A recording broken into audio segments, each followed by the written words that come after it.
ऐसन मनोहर मंगल मूरत सुहावन सुंदर सूरत हो। थोड़ा फास्ट में आना, कहना है ए राजा जी, ए राजा जी, ए राजा जी करे तो रहल हा जरूरत मुहूर्त खूबसूरत हो। ए राजा जी करे तो रहल हा जरूरत मुहूर्त खूबसूरत हो। ऐसा मनोहर मंगल मूरत सुहावन सुंदर सूरत सुहावन सुंदर सूरत हो। ए राजा जी, ए राजा जी, ए राजा जी करे तो रहल हा जरूरत मुहूर्त खूबसूरत हो। ए राजा जी करे तो रहल हा जरूरत मुहूर्त खूबसूरत हो।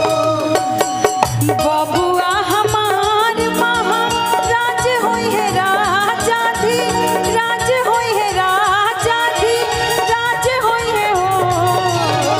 बबुआ हमार महाराज होई है राजा धी राज होई है राजा धी राज होई है हो।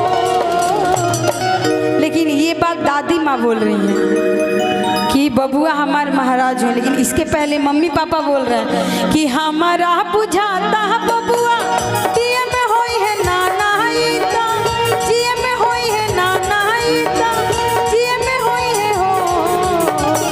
हमारा जनाता बबुआ दिए में होई है नाना ईता जिए में होई है नाना ईता जिए में होई है हो। ए लालना, ए लालना, ए लालना हिंद के सितारा ही तपी में होई है ओसे बड़ा। ए लालना हिंद के सितारा ही तसिए में होई है ओसे बड़ा पिए में होई है हो। ए लालना हिंद के सितारा ही तसिए में होई है ओसे बड़ा पिए में होई है हो। ए लालना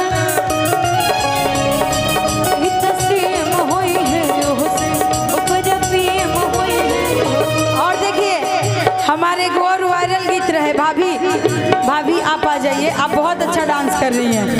और देखिए कहना है, भाभी ही बोल रही है भैया से कि हमरा कमरा में साड़िया पहनावा ये राजा जी, हमरा कमरा में साड़िया पहनावा ये राजा जी, हमरा कमरा में साड़िया पहनावा ये राजा जी। दिलवा के करा से लागल बा बतावा ये राजा जी, दिलवा के करा से लागल बा बतावा ये राजा जी। हो दिलवा के करा से लागल बा बतावा ये राजा जी, दिलवा के करा से लागल बा बतावा ये राजा जी। हमरा हमरा में साड़िया पहनावा ये राजा जी, हमरा कमरा में साड़िया पहनावा ये राजा जी। दिलवा के कारा से लागल बा बतावा ये राजा जी, दिलवा के कारा से लागल बा बतावा ये राजा जी, दिलवा के कारा। अब देखिए थोड़ा सा धीरे। अब आंटी जी आपकी सभी बहुरानी लोग आपसे शिकायत कर रही हैं, और क्या शिकायत कर रही है सुनिएगा ध्यान से। हाँ सुनिए, कहना है कि हमरा चोटिया से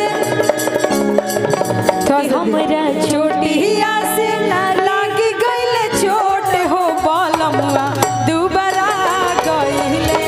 हमरा चोटिया से लागी गईले चोट हो बलमुआ दुबरा गईले। दिशु और थोड़ा सा धीरे। अब देखिए आपकी बहू लोग बोल रही हैं कि या वह सासु पलंग चढ़ी बैठा, या वह सासु पलंग चढ़ी बैठा, अपना बबुआ के हो रहलिक्स पियावा हो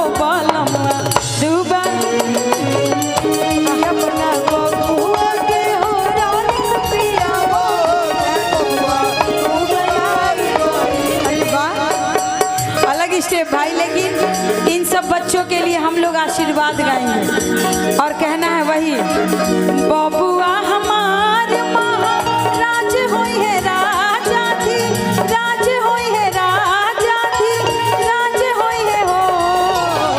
बबुआ हमार महाराज होई है राजा थी, राज होई है राजा थी, राज होई है हो। ए ललना माथवा के मुकुट मणिराज होई है, घरवा के नाज होई है हो। ए ललना माथवा के मुकुट मणिराज होई है, घरवा के नाज होई है। ए ललना